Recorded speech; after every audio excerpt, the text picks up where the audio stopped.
রংপুরের হাড়িভাঙা আমের সুখ্যাতি এখন দেশের গণ্ডি পেরিয়ে বিশ্বের বিভিন্ন প্রান্তে ছড়িয়ে পড়েছে।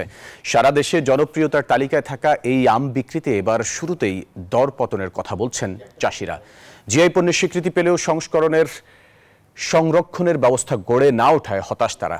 এরপরও চলতি মৌসুমে রংপুর অঞ্চলের বাগানগুলো থেকে প্রায় 200 কোটি টাকার আম বিক্রি হবে বলে আশা করছেন সংশ্লিষ্টরা।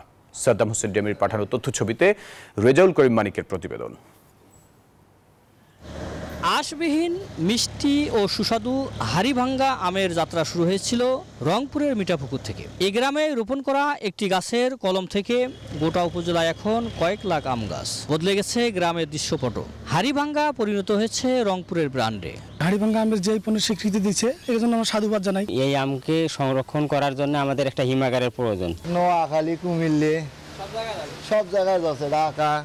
সাধারণত জুনের তৃতীয় সপ্তাহে এই আম বাজারে আসে, এবারও তার ব্যতিক্রম হয়নি।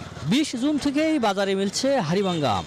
আমি যে 260 ক্যারেটের গাড়ি করবো ওটা আমি 2200, 2400, 2600, 2300 এই হিসাবে মাল কিনতেছি। গত বছরের তুলনায় এবার আমের দর ভালো দাবি করে রপ্তানিতে দীর্ঘমেয়াদী পরিকল্পনার কথা জানিয়েছে কৃষি বিপণন অধিদপ্তর। বাজারে এবার খুচরা পর্যায়ে এই মুহূর্তে যেটা 65 থেকে 80 টাকা কেজি গড়ে বিক্রি হচ্ছে, আর পাইকারিতে 52 থেকে 57 টাকা, যেটি গত বছরের চেয়েও একটু ভালো দাম মনে হচ্ছে এবং কৃষকরা ভালো দাম পাবে। কৃষি বিভাগ জানিয়েছে এবার আমের জন্য আবহাওয়া তেমন একটা অনুকূলে ছিল না, তবে জিআই পণ্যের স্বীকৃতি পাওয়ায় ভালো দাম পাচ্ছে কৃষক। ওয়েদারের কারণে এবছর কিছুটা সারা দেশেই আমের ফ্রুট ড্রপিংটা বেশি হয়েছিল, যার কারণে ফলনে কিছুটা প্রভাব পড়েছে। তবে চাষিদের জন্য আনন্দের খবর যে অন্য যে কোনো বছরের চেয়ে চাষিরা এই বছরে প্রতি কেজি হাড়িভাঙ্গা আমের মূল্য বেশি পাচ্ছে। চলতি মৌসুমে 2600 হেক্টর জমিতে হাড়িভাঙ্গা চাষ হয়েছে। এবার অন্তত 200 কোটি টাকা বেচা কেনার আশা সংশ্লিষ্টদের। দারিদ্র্যের সাথে যুদ্ধ করা উত্তরের এই মানুষগুলোর জীবনমানের পরিবর্তন এনেছে এই হাড়িভাঙ্গা আম।